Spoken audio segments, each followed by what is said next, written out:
Welcome to the People's Health Briefing, a component of the Trusted Voices campaign. I'm Dr. Novavax from Roots Community Health Center, reporting for the week of October 24th, 2022. Today, I'm going to talk about COVID and the subvariants, as well as RSV and flu, and an update on the Novavax booster.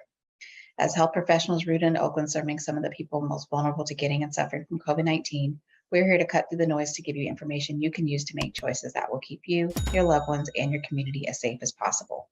The goal of the People's Health Briefing is to empower you with our best knowledge and thinking every Tuesday morning. The Alameda County dashboard still has an error message that is stating that they're experiencing issues with the state file and death data, and that they hope to have the dashboard back by Friday, October 28th. So they pushed back that hopeful date by a week. So we are looking at the total cases over the previous 14 days as of October 17th here. So lagging a bit behind, and a lot of data is becoming very lagging behind and less frequently updated pretty much across the board. And so unfortunately, these data are becoming less reliable, both because they're less frequently updated and as well as our testing numbers are decreasing as well. So the number of people getting PCR tests just kind of continues to tick down, but nonetheless, the number of cases is also coming down. So at least it's going in the right direction. And the last time that it was this low was back in March of 2022. So it is definitely feeling like a little lull here, which is great. So if you are someone who sort of avoids doing certain things when transmission rates are high, now may be the good time to do those things like go to the dentist or get some of your preventive things done. But when we do look at the CDC transmission map, and remember, transmission is based upon new cases as well as percent positivity, you can see that Alameda County is one of a handful of counties in the state of California that is still in the substantial transmission level. But when we look at hospitalizations, we are seeing those continue to kind of been zigzagging up and down, but they're now down to 53 people in the hospital, 7 of those in the ICU. So still, it's not insignificant, but hopefully we'll continue to see this come down, because when we look nationwide, unfortunately, it's just not coming down. And this is really a cause for concern, because we might not be able to rely much on the case data, but we would like to really see this death data coming down. But it has been hovering in this uncomfortable place here. This is showing 368 deaths per day. Last week when I reported, it was 345. So definitely not reassuring, and a reason why we all need to continue to be vigilant, especially as we look to what's to come. And so looking at the variant proportions, you can see that the BA.5 and BA.4/6 really are continuing to be displaced. So last week, the BA.5 was at 68%. It's now down to 62%. And the BA.2.75 is pretty much hovering around the same place. It went from 1.4% to 1.6%. So we're glad to hear about that, because we are a little bit concerned, and that's the maroon on the variant tracker. That one is immune evasive, and we were concerned about it, but it doesn't seem to be able to compete well against the other variants that we have. However, unfortunately, the BQ.1 and the BQ.1.1 are really picking up steam. So this is and I'm having to brush up on my color names because there's quite a lot of shades of green going on. So kind of the Kelly green, the BQ.1, that went from 5.7% to 9.4% just in the past week. And the BQ.1.1, which is like the darker olive green there, went from 5.7% to 7.2%. So when we look at those BQs together, it went from 11.4% last week to 16.6% this week. That's pretty fast increase for the nation overall. And this is definitely concerning. because we know that the BQ.1 and the BQ.1.1 have mutations that are making it immune evasive. And I'll talk a little bit more about that in a little bit here. But when we look at the California Communicable Diseases Assessment Tool website, which I've linked in the post in case if you're interested, they basically explain what happened about why we weren't seeing any BQs, and then all of a sudden we were seeing it just being updated for prior weeks, and really kind of bursting on the scene here. And basically what they were saying is that they were being all counted under BA.5 because these actually descend from BA.5. But once they were made aware, once these cases were identified as substrains, they were able to basically break that out. And so that they're saying in the state of California that we've got about 10% of cases being caused by those substrains. So it is definitely on the scene here.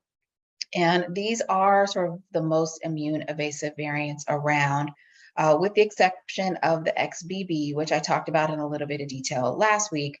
That one's causing some problems in Singapore, but doesn't seem to be landing here. So hopefully we can, not have to deal with that one because it's bad enough to have to deal with these BQ subvariants. And so not only are these subvariants evading bebtelovimab, which is our monoclonal, I talked about this in some detail last week also. It's not only evading our monoclonals, which includes the bebtelovimab, which we use for treatment, and the Evusheld, which we use for prevention in people who might not mount a good response to the vaccine. But there's some preliminary data out there that's suggesting that even a prior infection with BA.1 is not helping against the BQ.1.1. So a lot of times we hear folks saying, oh, I had COVID and I had the vaccine, so I should be in pretty good shape. Well, unfortunately, it doesn't look like even a prior Omicron infection is helping to neutralize the BQ.1.1 based on some preliminary data. So basically right now, the best bet to get that boost and a little bit of a broader array of antibodies that we hope will be at least partly effective against the BQ.1 and 1.1. The best bet at this point is going to be the bivalent booster. And this is, we really don't have direct studies telling us how good that bivalent booster is going to do against these BQ subvariants, but we also at this time don't have anything better. And so right now that does seem to be the way to go. So what, how worried should we kind of be about this BQ.1.1 and BQ.1? So definitely not liking that it is rendering our antibodies that we use for prevention and treatment, that it's essentially rendering them useless. And so we really, right now we're still mostly with the BA.5 where those treatments are working well, but there will likely come a point in time where we're going to be recommended to stop using them. And so we'll continue to update on that. That's exactly what happened, unfortunately, in the middle of the Omicron wave when we were told that we can no longer use Regeneron, which was the monoclonal antibody we were using then. And we haven't heard about it since, right? Because it was rendered completely useless. But I'm hoping that we have enough lead time here to be able to manufacture some new monoclonal antibodies. Haven't heard anything about it. I've been looking.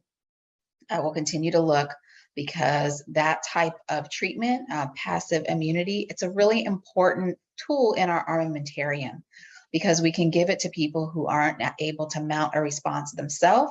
And if we give it really early, it can actually block the SARS-CoV-2 from being able to click onto our receptors. And so that type of a tool is really important, because we can't always use the other tools that we have. So it's important that we kind of get our arms around what is happening and keep a good eye on it, so we'll know what tools we have and what tools we can't use. So right now, where we are seeing the distribution of the BQ.1 and the BQ.1.1 being the highest is right now on the East Coast, primarily in New York, the New York area. So you can kind of see over there, region 2, you can see those two shades of green, kind of the Kelly green and the dark olive green. They are definitely starting to really take hold. They are for that region, region 2, which includes New York, New Jersey, Puerto Rico, and the Virgin Islands. BQ.1 and BQ.1.1 are already at 29%. So it's almost a third of their cases are now the BQ.1 and the BQ.1.1. New York does a lot of sequencing. Grateful for that. And as we know, throughout the pandemic, pretty much almost without fail, what happens in New York then kind of makes its way across the rest of the country. Now, we know that that is getting less kind of predictable because in different regions, you may have people who are traveling from different areas. You may have another variant that can better compete. But at this time, I would say that all signs are pointing towards this is replacing our other variants here in the United States. It is only a matter of time before it completely takes over. But I think pretty much everyone is in agreement at this point that with these variants doubling at the rate that they're doubling and taking over at the rate that they're taking over, we need to be keeping an eye on it because we know that it's getting around our prior immunity. We know that it's getting around prior immunity from our original vaccinations and from prior infections. So none of this is, good news. What I wanted to point out, because I think this is important, is that in New York, now we are seeing that daily hospitalizations are climbing. And so they've got a wave that appears to be driven by BQ.1 and BQ.1.1. And this is not cases here. We are looking at hospitalizations. So their hospitalizations are ticking up. That last kind of low point, you can see there, it was at about 1,800 people in the hospital or so, and now it's closer to 3,000 people in the hospital. So once again, the state of New York, almost a third of their cases are being caused by this BQ.1 and BQ.1.1. That does seem to be kind of driving this increase in hospitalizations as well. So we have some lead time. Hopefully this will encourage people to be cautious, and really take some of the steps that we know will reduce transmission, like all the things that we've talked about pretty much every single week for a couple of years now. So overall, I think the good news is that our treatments, other than the monoclonal antibodies, so our number 1 and our number 2 treatments, Paxlovid, the pills, Remdesivir, the injection, those two are retaining activity against all the variants. So that is very good news. The second piece of good news with caution is that the bivalent vaccine appears to be mounting a broad enough response that we believe it will offer protection against BQ.1 and BQ.1.1. We just don't know exactly how much, but it is certainly the best bet you have. And definitely for those 50 and over, those who are immunocompromised, and you're far out from having your primary series or your last booster, it's really important to go ahead and get that bivalent booster now to give yourself the best protection. Who is dying of COVID-19 is people who are older, even if they're vaccinated, but particularly if they're not boosted. So there have been now a number of studies here in the United States, but even more so in Israel, looking at older adults.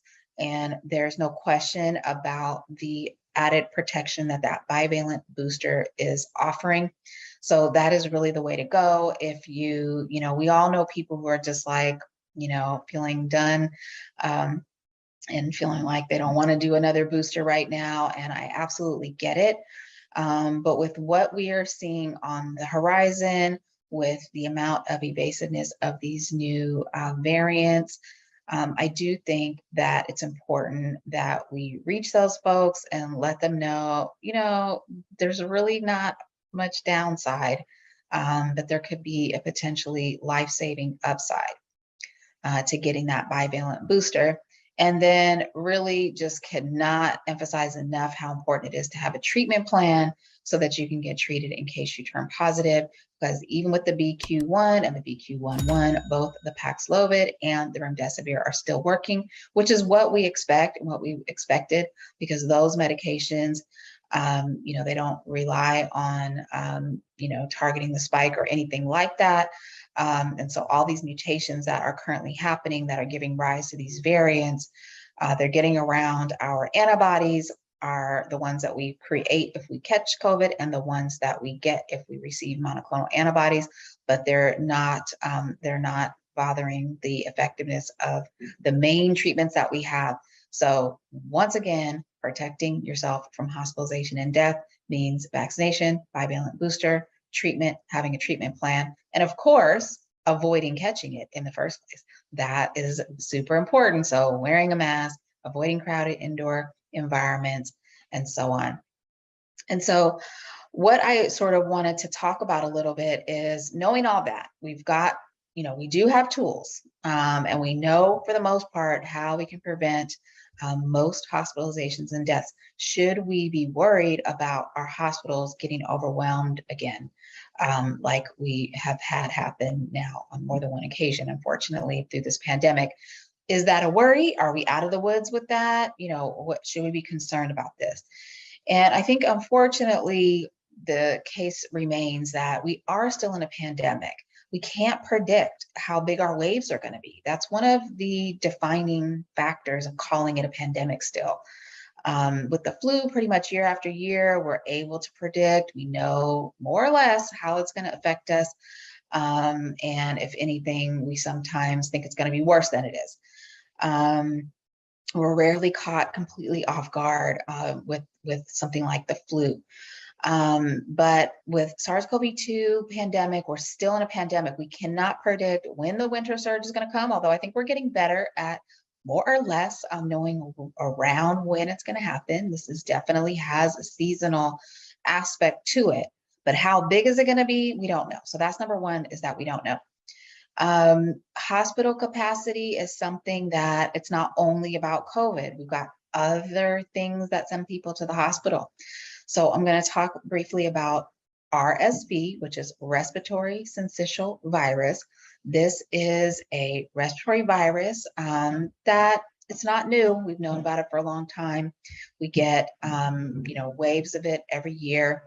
And it was kind of odd how the timing of the RSV season shifted a lot during the pandemic. So we were starting to see RSV in the summertime. Last year, we saw our peak somewhere around October, and September, October, somewhere around there. There was actually a point last year where at our testing site, we were seeing more RSV than COVID. That only lasted for a week or two, but it was odd nonetheless. It was different, particularly because it happened early. And this year it's kind of happening early again, not as early as last year. But you can see here, and this is the CDC dashboard on how many times we've detected RSV.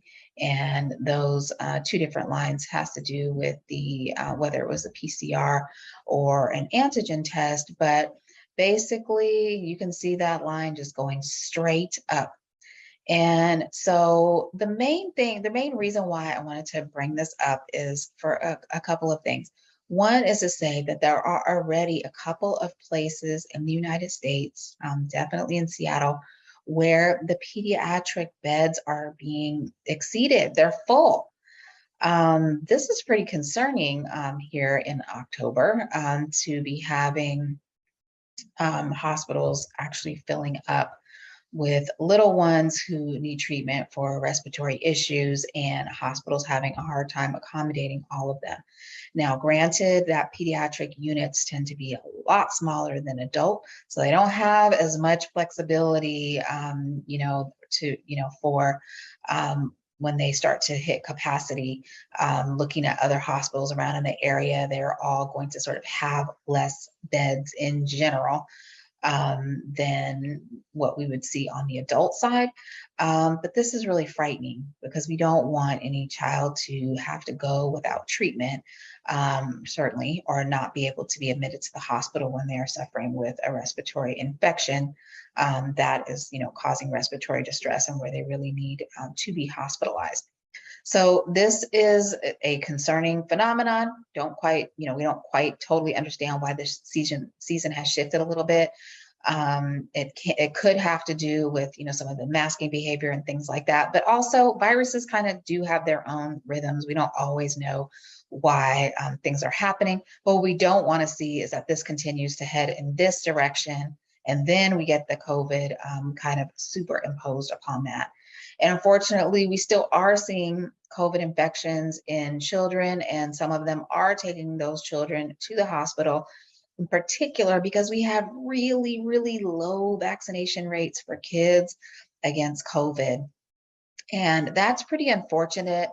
I think that some of it was just a lot of the politics around it made it very, very confusing.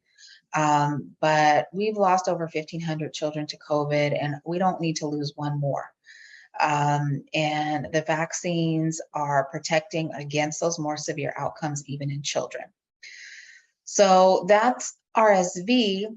Now we got to be thinking about also the flu. So the flu is starting to make its way. We are starting to see cases of the flu starting a little early. We usually don't really start to see it until a little later. And this is specifically looking at Alameda County, but you can put in any county there. And it will show you how many people you have in the hospital with the flu. And as you can see in Alameda County, we've got one person. So that's unfortunate that we have a person in the hospital right now. Remember, we've got over 50 with SARS-CoV-2 in the hospital. So it's still, still nowhere near what we're seeing as the burden of COVID. But again, if we have to deal with both of them at the same time, this is when we may start to worry about hospital capacity. And you can see there over to the right where this thick line is, the thicker blue line in the blue shaded area. This is looking at projections or forecasts of what we think is going to happen with the flu. So that thicker, heavier blue line, that's kind of taking that kind of the average or just estimating based on all the different modeling that we have there. There's a number of different people who are different entities that model these things out and try to forecast out. Can't go too far out. We only go a couple weeks out. But as you can see, prediction here is that in November, that line starts to go straight up as well. So saying all of that to say that I think that we just need to maintain our awareness, understand that our cases aren't going to be giving us the whole story. We're going to be relying a lot more on hospitalizations, which, as we know, is a really late indicator of how we're doing. If your hospitals are already filling up, it's late to implement anything that's going to change that. So ideally, what we want to do is when things are low is when we really start being cautious and start to implement those prevention measures as things slowly start to tick up. The problem is we won't have those early indicators anymore like we used to, with the exception of the wastewater. So definitely hopeful that that dashboard gets maintained, because a number of the dashboards that I've been relying on, that I've been showing you every week, they're becoming less reliable, less frequently updated. So, so far the wastewater is kind of keeping up. So we're going to keep looking at that. But then also, unfortunately, we're going to have to look at the lagging indicators, hospitalizations and deaths, to let us know how we're doing. And that's just what we're going to have to do. But the concern being that we don't know really when flu will peak or how bad it's necessarily going to get. It will be manageable from the standpoint of a flu year. And why do I say that? Well, First of all, our vaccine is well matched to the strain that is circulating around right now. And hopefully people are still wearing masks sometimes, yeah, to prevent not only SARS-CoV-2, but also prevent getting the flu. And, I think that we've gotten smarter about a lot of things about, like not, contaminated surfaces, doorknobs and things like that. And, not trying to spread these various illnesses. So hopefully we're going to just do a good job overall with the flu. But I think the concern is if we start to see peaks at the same time that we're seeing our winter surge, we could still, see some hospital issues. So we're hoping not. But I don't think that we can say for certain that we're out of the woods, which is sad because we have so many more tools now than we had last year. So I'd love to be able to be emphatic about this and say we're good. But unfortunately, there's so many variables. And so we're going to just need to keep on watching and continue to stay vigilant. And lastly, wanted to provide an update on the Novavax vaccine. We know that this is the newest vaccine to be approved for primary series. Well, last week, the CDC announced that the Novavax was approved to be used as a booster in some situations. So this definitely could have been less confusing. However, I think it is a step in the right direction in terms of having now another option for a booster, especially for folks who maybe had one mRNA vaccine, but then did not finish. Some people, might have gotten, an allergy or, a reaction to where they just didn't want to do it again, but wanted the Novavax as an alternative. Well, now they can do that. What the CDC guidance is saying is that it can be used in limited situations for people age 18 and up. Now, remember that the Novavax is actually approved down to 12 for the primary series. However, for the booster, for some reason, it is only approved for those 18 and up. And so if you've had the primary series with the mRNA, or you only had one mRNA, then you can go ahead and use the Novavax as a booster 6 months after your last shot. There was not really much explanation behind why any of it, the 6 months, why the 18 years old. The other piece that I think raised, some eyebrows or questions was about why you can get the Novavax for your first booster, but you can't get it for your second booster. So I haven't not seen any of the reasoning behind this. That certainly doesn't mean there isn't reasoning. I just have not seen it. The VRBPAC committee of the FDA nor the ACIP committee of the CDC deliberated about this, at least not from anything I could find. And so I'm glad that this step was taken to open up the possibility of a Novavax for those who fall into the limited situations, but it did leave quite a number of questions. And the best that I could probably say at this time is that we don't have the data as to how well the Novavax is going to protect against some of the newer variants, whereas we do have some of that data for the bivalent, where we know that we have the BA.4 and 5 protection in the bivalent. And remember that BQ.1 and BQ.1.1 are descendants of the BA.5. So this actually makes sense that what the CDC is basically saying is that they don't want people to get the Novavax booster instead of the bivalent booster.